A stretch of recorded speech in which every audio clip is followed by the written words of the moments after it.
ओम श्री परमात्मने नमः। ओम श्री परमात्मने नमः।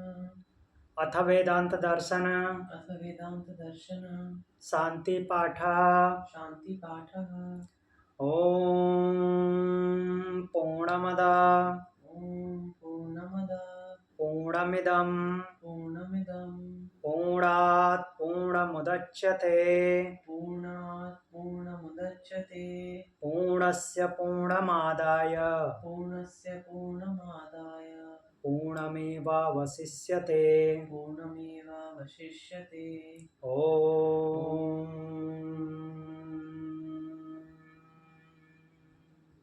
शांति शांति शांति।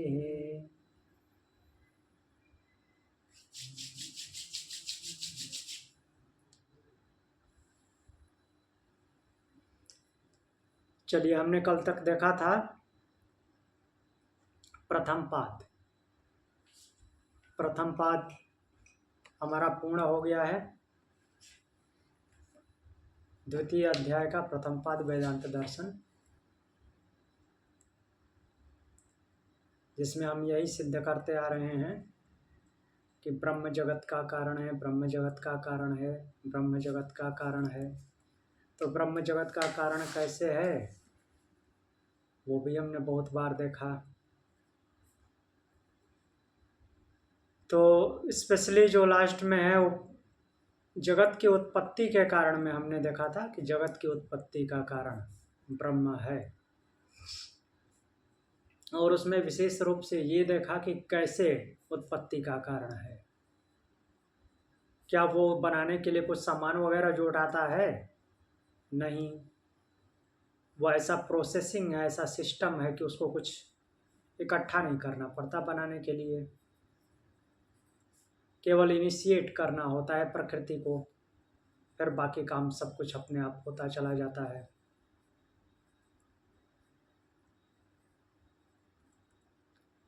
तो अब दूसरे अध्याय में फिर से प्रकृति की ही बात चलेगी, और इसमें यही दूसरे पाद में फिर यही देखा जाएगा कि किस तरह से प्रकृति मीन्स जो प्रधान है वो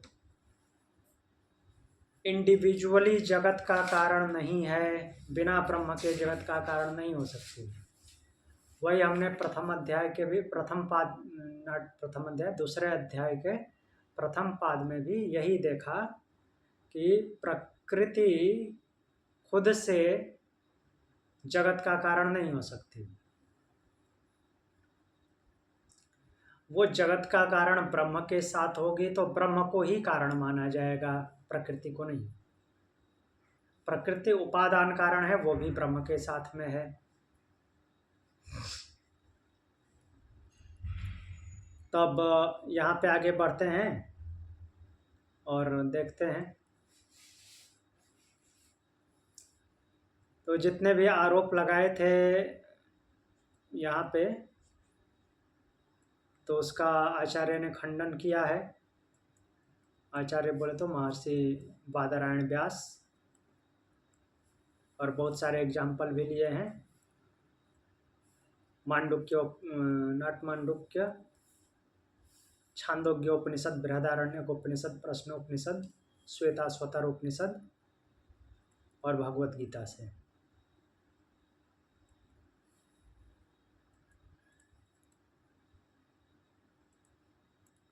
अब यहाँ पे आते हैं दूसरे अध्याय का दूसरे पाद का प्रथम मंत्र है रचनानुपपत्तेश्च नानुमानम।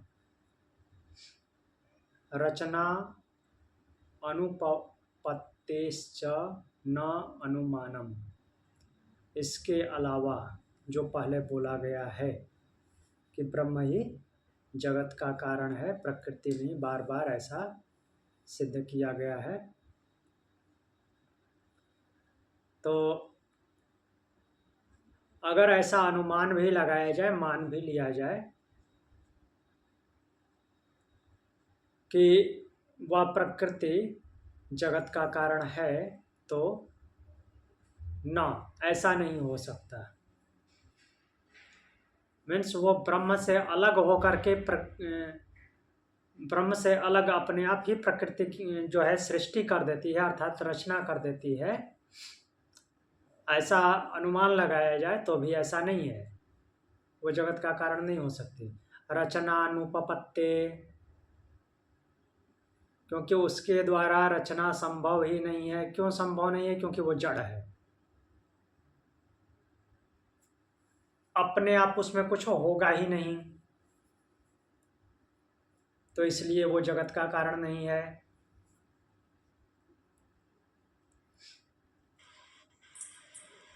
हाँ, कुछ बोलना है? हाँ, अपने आप उसमें हाँ, क्या ये जो हमारी फल औषधि अन्न है ये भी नहीं होंगे? नहीं, कुछ नहीं होगा। वो उसको इनिशिएट करना पड़ेगा ना, मीन्स उसमें फंक्शन नहीं होगा। जो उसके सत्व रज तम गुण हैं वो वैसे शांत पड़े रहेंगे, जैसे जली हुई आग बुझी रहती है वैसे ही चुपचाप बुझी हुई आग की तरह। तो जैसे मान लीजिए लकड़ी है, इसको ऐसे समझ लीजिए, लकड़ी है तो लकड़ी को ऐसे रखे हुए हैं तो उसमें आग नहीं लग सकती। आग के लिए उसको घर्षण करना पड़ेगा। अभी तो माचिस से जला देते हैं, तो उसको घर्षण करना पड़ेगा, रगड़ना पड़ेगा, तब आग उत्पन्न होगी। तो वो घर्षण होना और आग का उत्पन्न होना वो किसकी वजह से? उसमें चेतनता आ रही है। तो ब्रह्म की वजह से, ब्रह्म के होने की वजह से ही उससे सब कुछ होगा। तो ब्रह्म ही जगत का कारण है।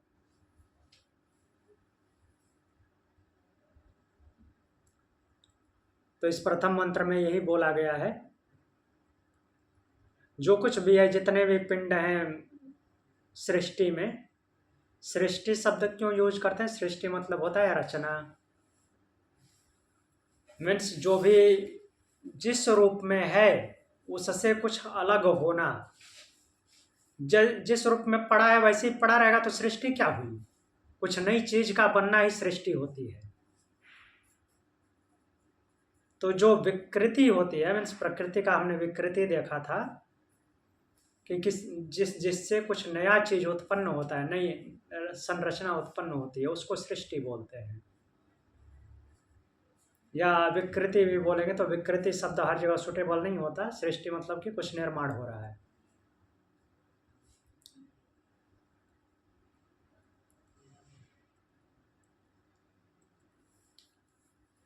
अब इसके आगे दूसरा जो सूत्र है उसको लेते हैं।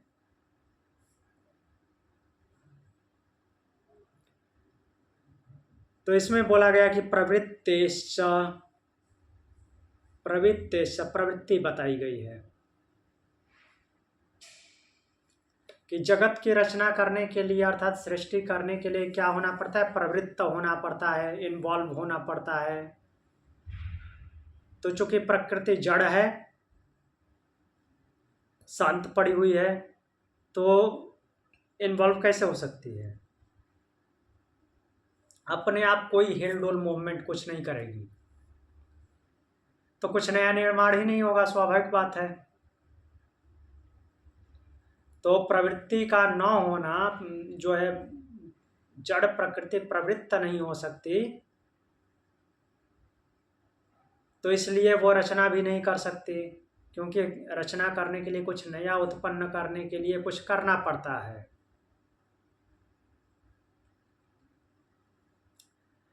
अकर्मण्य बनने से कुछ नया नहीं होता। तो वो एक प्रकार से प्रकृति को ऐसे समझना है तो मान लीजिए कि कोई एकदम महा आलसी है, तो अगर वो सोया है तो उठेगा नहीं, तो वो तो रूटीन भी नहीं कर सकता, फ्रेश भी नहीं हो सकता, ब्रश मंजन कुछ नहीं कर सकता। तो उसी तरह से प्रकृति की हालत वैसी ही है। तो उसको एक्टिवेट करने वाला चाहिए, वो ब्रह्मा है। तो इस तरह से प्रवृत्ति न होने की वजह से भी वो जो जड़ प्रकृति है वो सृष्टि का कारण नहीं है, अर्थात वो रचना नहीं कर सकती। और ये संभव भी नहीं है कि वो अपने आप प्रवृत्त हो जाए, उसमें ये क्षमता ही नहीं है। सारा मटेरियल उसके पास है लेकिन कुछ भी करने की उसकी क्षमता नहीं है।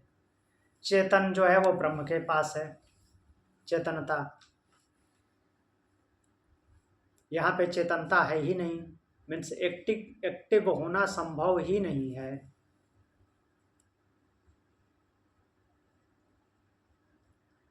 अब यहाँ पे तीसरा मंत्र जो आता है,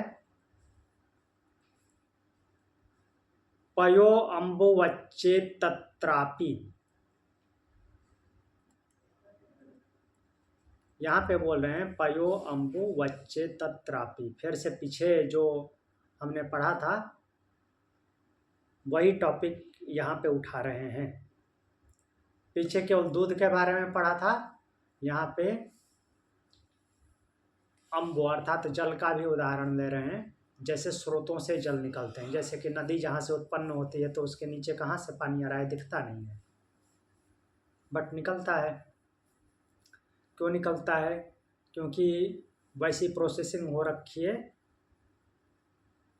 नेचर में वो ब्रह्म ने ऐसी प्रोसेसिंग कर रखी है कि ये निकलेगा पानी, फिर कहीं से रिवर्स होगा, वो बरसेगा, ग्लेशियर बनेगा या ज़मीन के अंदर जाएगा और वहाँ से वो निकलता हुआ एक जगह से निकलता हुआ दिखाई देगा, वापस जाएगा। वैसे ही दूध का भी कुछ वैसा ही है। मीन्स पहले सूत्र का अर्थ देख लेते हैं। पयो अम्बुवच्चे तत्रापि, चेत यदि कहें, पयो अम्बुवत, दूध और जल की भांति। दूध और जल की भांति संरचना होती है, अर्थात जैसे दूध उत्पन्न होता है, जैसे पानी उत्पन्न होता है,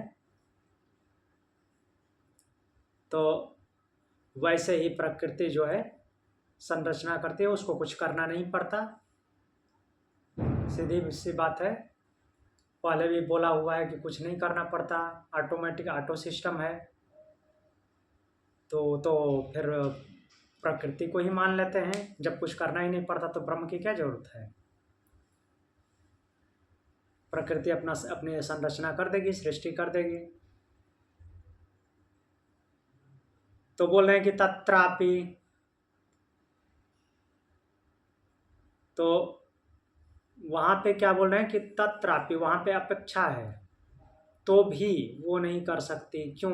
क्योंकि उसमें चेतनता नहीं है। वो सिस्टम को इनिशिएट करने के लिए चेतन का होना जरूरी है, वो प्रकृति नहीं कर सकती।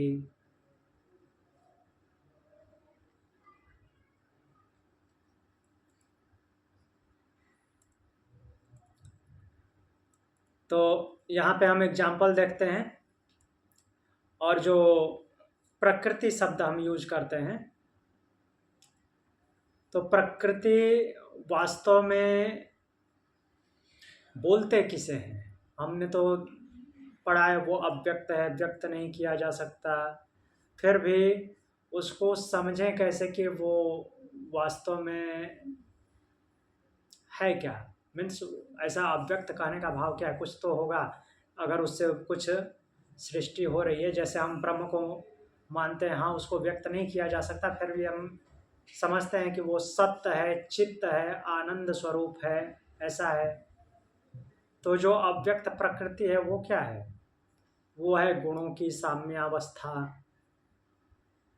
सत्व रज तम तीनों जब बैलेंस रहते हैं कोई फंक्शन नहीं होता, और जब तीनों गुणों की साम्यावस्था है वही मूल प्रकृति है। जैसे ही खलबली मची, उसकी साम्यावस्था भंग हो गई और प्रकृति क्या बन गई? विकृति बन गई। जैसे गुणों में उथल पुथल होती है, वो फिर क्या बनता है? तुरंत महातत्व आएगा, बुद्धि का निर्माण होगा, और उसके बाद आगे प्रोसेसिंग होती चली जाएगी। वही प्रोसेसिंग की यहाँ पे मनाही है, मीन्स मनाही शब्द यूज नहीं करेंगे यहाँ। वो अपने आप से उसमें नहीं हो सकता। जब वो चेतन का प्रवेश होता है तो गुण जो है अपना अपना कार्य शुरू कर देते हैं, मीन्स अपना प्रभाव दिखाने लगते हैं। अपना प्रभाव दिखाते ही फिर विकृति उत्पन्न होती है। तो सृष्टि तब होती है जब गुणों में उथल पुथल मचता है, गुणों में खलबली मचती है। ये इग्निशन है, गुणों में इम्बैलेंस का होना। पहले बैलेंस थे, कोई किसी से मतलब नहीं, चुपचाप सोए हुए थे आराम से। दैट इज प्रकृति की मूल स्थिति, मीन्स मूल प्रकृति। अब जैसे ही चेतन का प्रवेश हुआ तो उनमें फंक्शन हुआ तो फिर वो विकृत हुए। विकृत मतलब अपनी जो उनकी मूल अवस्था थी उससे इधर उधर होना कुछ भी। मान लीजिए कि ये बुक है, इसकी मूल अवस्था है, तो मैंने इसको ऐसे किया तो इसकी मूल अवस्था में विकृति आई या नहीं? ऐसे इसका स्वभाव था ऐसे रहना, तो इसको मैंने खोला इधर, तब वैसा तो नहीं दिख रहा है, चेंज हो गया। तो ऐसे ही गुणों में चेतन के प्रवेश होते ही वो अपना कार्य करना शुरू किए, जो भाव उसमें निहित हैं। अब ऐसा नहीं कि कुछ है ही नहीं है, लेकिन वो आप अपनी समावस्था में है, वो असत रूप में, मीन्स बीज विद्यमान है उसमें। करना क्या है, वो बीज विद्यमान है उसमें, कुछ नया डालने की उसमें ज़रूरत नहीं है कि ऐसा करो ऐसा करो। अपने आप चालू हो जाएंगे उनको क्या करना है। उसका मीन्स सत्व का बीज उसमें सत्व में विद्यमान है, रजो का गुण रजो में विद्यमान है, तमो का बीज तमो में विद्यमान है। चेतन के प्रवेश होते ही वो सब अपना शुरू हो जाते हैं। और चेतन नहीं आया तो समावस्था में चुपचाप शांत पड़े हुए हैं। वही प्रकृति है। जब उस टाइम पे कोई सृष्टि नहीं थी, जैसे चेतन का प्रवेश हुआ तो उथल पुथल मची और सृष्टि शुरू हो गई। महतत्व उत्पन्न हुआ, फिर अहंकार आया, फिर पंचतन मात्राओं ने पंचमहाभूत को उत्पन्न किया। पंचमहाभूत जब आपस में मिले तो दृश्य जगत उत्पन्न हुआ। फिर उसके माध्यम से वो कर्मेंद्रियां, ज्ञानेंद्रियां और मन आ गए। फिर उन्होंने कार्य करना स्टार्ट कर दिया पूरे प्रकृति में। तो इस तरह से प्रकृति जो है विकृत हो जाती है और सृष्टि हो जाती है। फिर प्रलय क्या है? प्रलय क्या है?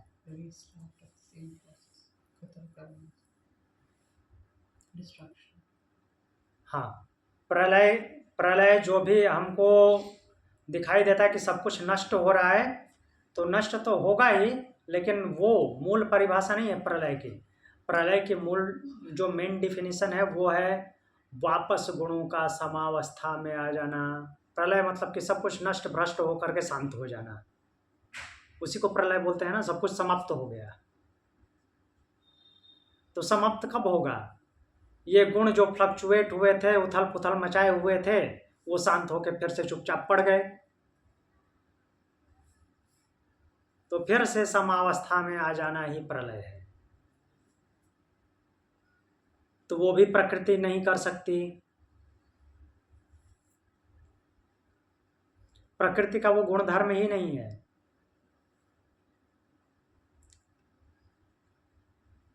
जब तक उसमें चेतनता नहीं होगी, वो सृष्टि भी नहीं होगी, प्रलय भी नहीं होगा।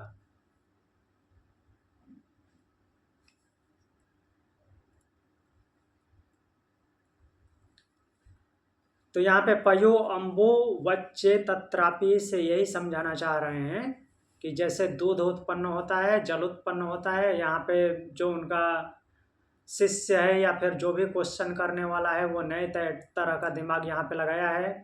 पिछले पाद में दिमाग लगा लगा के थक गया कि अच्छा ऐसे नहीं तो ऐसे प्रकृति को कारण मानो, ऐसे नहीं तो ऐसे प्रकृति को कारण मानो। अब पिछले अध्याय में बोला था कि जैसे दूध उत्पन्न होता है वैसे ही ब्रह्म सृष्टि की रचना करता है, उसको बार बार कुछ करना नहीं पड़ता, एक बार इनिशिएट कर दिया वो सिस्टम चालू हो गया, और जो कुछ भी जब होना होता है ऑटो मोड में चलता रहता है। तो फिर दिमाग में आया, जो प्रश्न पूछने वाला है उसके दिमाग में आया कि अच्छा दूध अपने आप बन जाता है, पानी अपने आप निकलता है, तो फिर ब्रह्म की क्या ज़रूरत है, प्रकृति में वो है ही, वो कर लेगी। तो वही करनाती तो नहीं है करने वाली शक्ति नहीं है, करने वाली शक्ति वो ब्रह्म से प्राप्त हो रही है।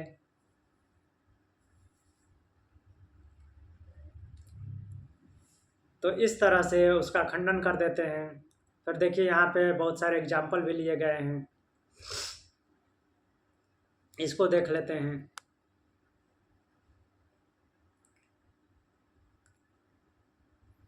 यहाँ पे बोल रहे हैं कि जिस प्रकार रथ आदि अचेतन वस्तुएं बिना चेतन का सहयोग पाए संचरण आदि कार्यों में प्रवृत्त नहीं होती, मतलब कि मूव नहीं करती, तो उसी प्रकार थन से उतरने और नदी से निर्झर, थन से दूध उतरना और नदी से, नदी में वो जल का प्रवाहित होना आना प्रवृत्त नहीं हो सकता।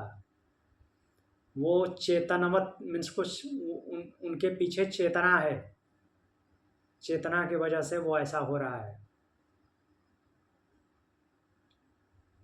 मीन्स कब क्या होना है, वहाँ पे चेतना कार्य कर रही है।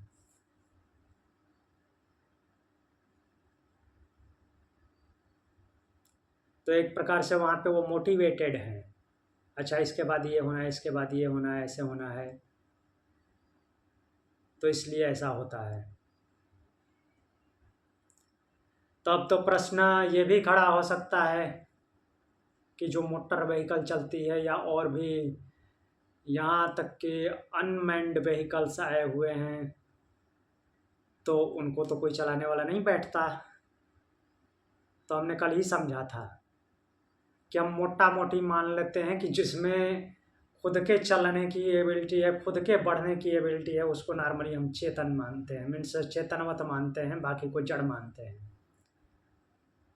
तो इसके पीछे बैकग्राउंड में गहराई डीप जाके हमने ये विचार किया था कि नहीं, वो हम नॉर्मली सामान्य रूप से मानते हैं ऐसा। जो कुछ भी प्रकट रूप में है वास्तव में उन सब में चेतना है। कुछ भी दिखाई देता है वो पंच महाभूतों का संगम है, तभी वो दिखाई दिया, वो जड़वत होता तो दिखाई भी नहीं देता। बट हम अपने सामान्य जनजीवन में, सामान्य व्यवहार में ऐसा मानते हैं कि जो अपने खुद से मूव नहीं कर रहा है उसको जड़ बोल देते हैं। जो खुद से मूव कर रहा है अर्थात जिसमें वो आत्म और प्राण शक्ति है, प्राण उसमें भी है, लेकिन हम जिस लेवल पे चेतनवत की परिभाषा देते हैं वो उतना उस लेवल पे वो कार्य नहीं कर रहा है। वरना हवा और पानी के प्रेशर से उस किसी भी पिंड में काट छाट होती है।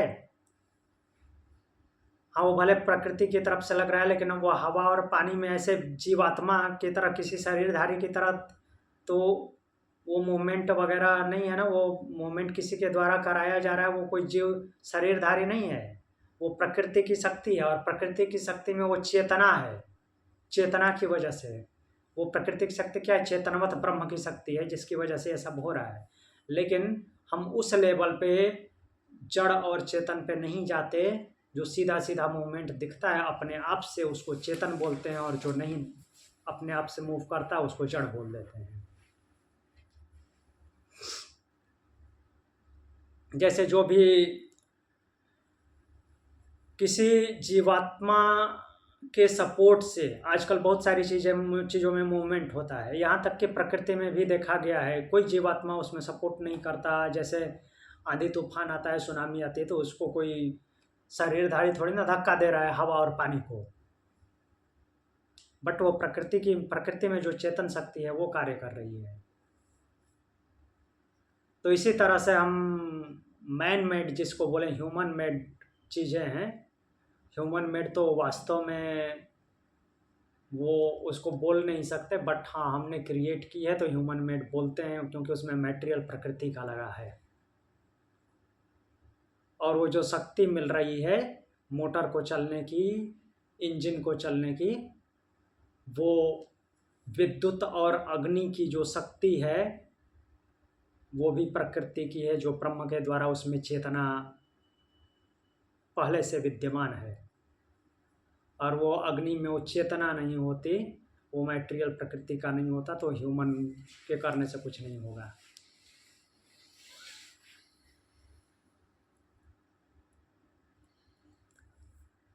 तो यहाँ पे हम एग्जाम्पल देखते हैं कुछ।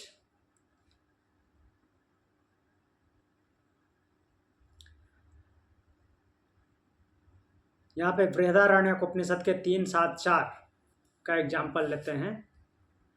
यो अप्सु तिष्ठन् अपो अंतरो यमयति। तो यहाँ पे बोल रहे हैं कि जो जल में रहने वाला है और उसके भीतर रहकर उसका नियमन करता है, जो अभी हमने बोला कि जैसे मोटर है, इंजन है, तो उसमें उस महाभूत की शक्ति है और उस महाभूत में वो चेतना है, ब्रह्म की चेतना है।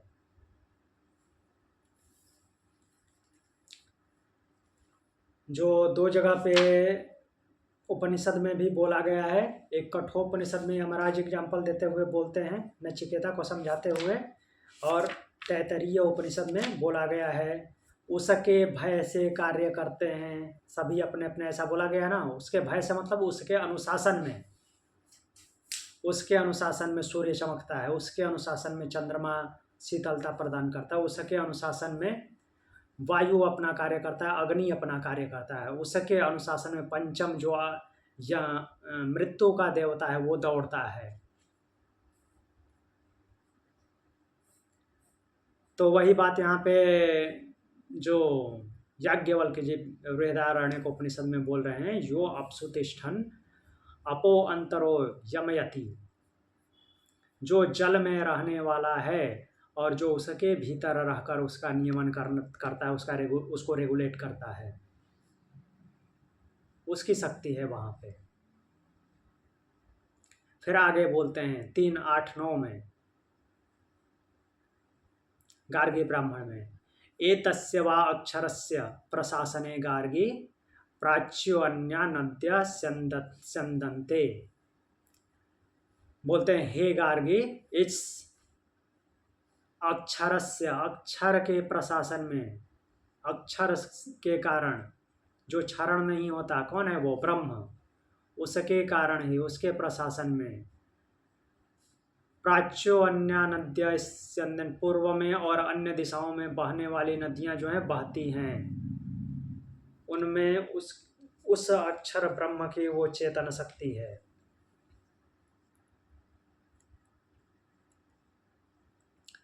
तो इस तरह से सिद्ध होता है कि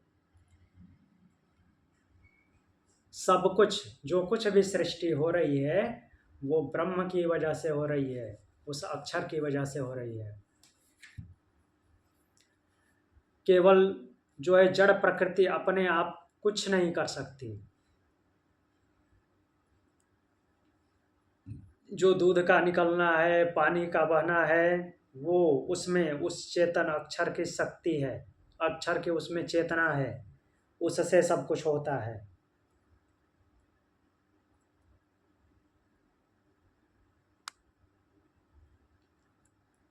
अब आगे चलते हैं।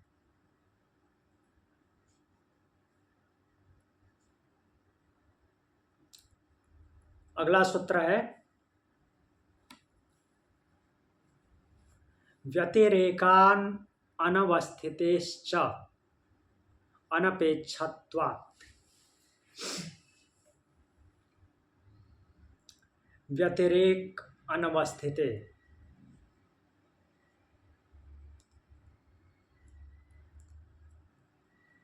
तो व्यतिरेक अनवस्थिते अनपेक्षत्वात्।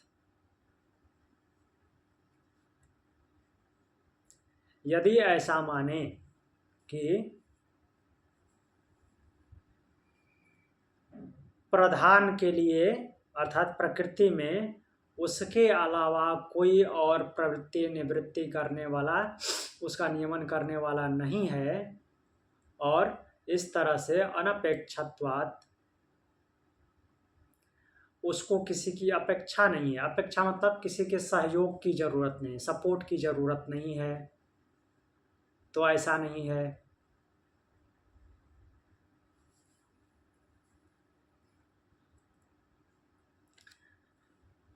ऐसा इसलिए नहीं हो सकता क्यों, वही जो हमने पहले देखा है,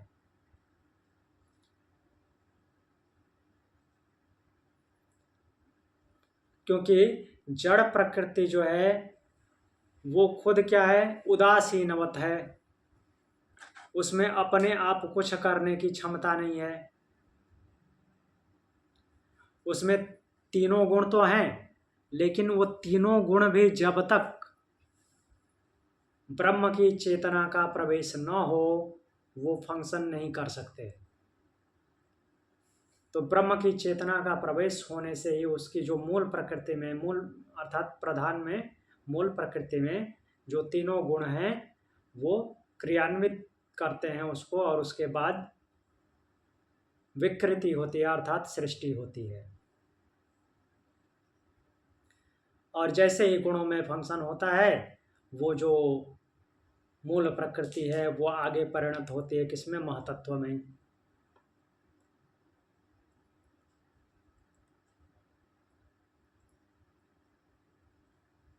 तो वो महतत्व में प्रकट होती है, और जैसे जैसे जो होना होता है फिर ऑटोमेटिक सिस्टम फॉलो होता है, और जहाँ जब जब जिसके लिए जो उत्पन्न होना होता है वो क्रिएट होता जाता है।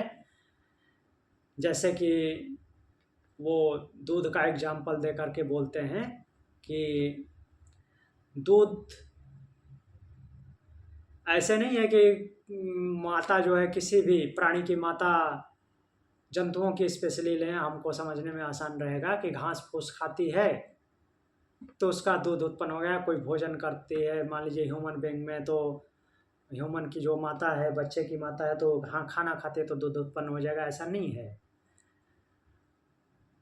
अगर ऐसा होता तो माता को हमेशा दूध उत्पन्न होता रहता, दूध आता रहता, नहीं होता।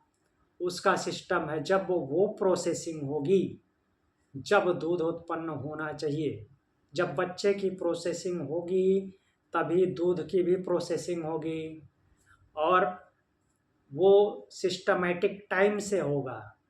जब बच्चा पैदा होगा तभी दूध उत्पन्न होगा, उससे पहले भी नहीं होगा। तो ये ब्रह्म की चेतना जो जड़ प्रकृति में प्रविष्ट हुई, तो उस प्रविष्ट होने से ये सब कुछ इतना सिस्टमाइज है कि जब जिसको होना होगा, होना होता है तभी होगा, आगे पीछे नहीं होता है।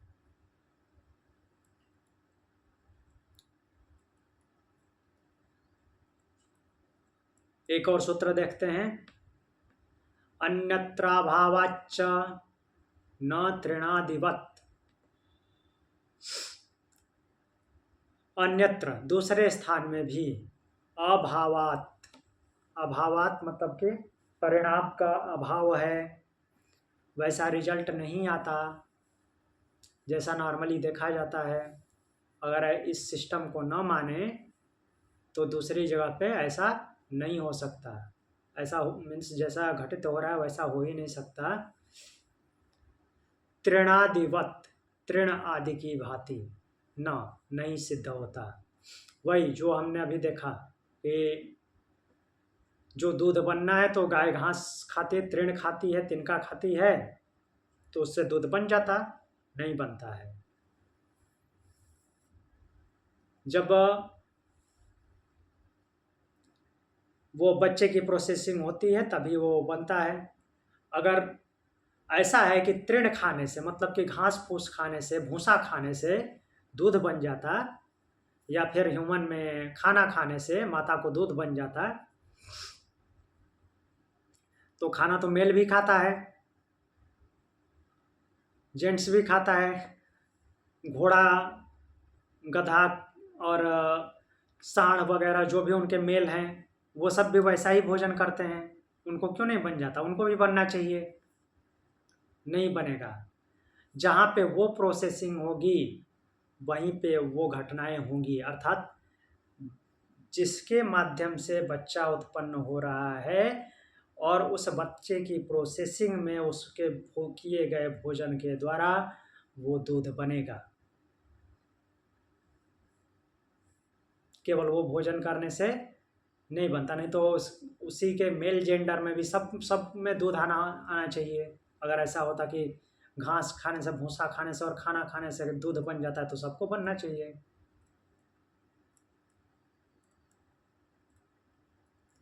तो इसको भी क्लियरली वो समझाते हैं कि वो जो बच्चे के उत्पन्न होने की क्रिया में जब खाना खाया जाता है तो दूध बनता है, तो वो खाना खाने से दूध बन रहा है। तो बोल रहे हैं नहीं, ऐसा नहीं है, खाना खाने से केवल दूध नहीं बन रहा है, जिसके माध्यम से वो प्रोसेसिंग हो रही है उसमें ही उस भोजन से दूध बनेगा, किसी और में नहीं बनेगा।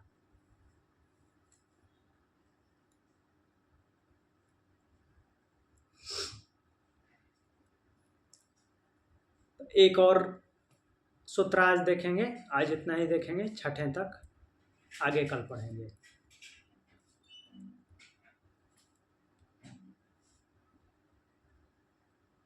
तो छठा सूत्र जो है वो बोल रहे हैं अभ्युपगमे अप्यर्थाभावात् अपि अर्थ भाव अभावात् अप्युपगमे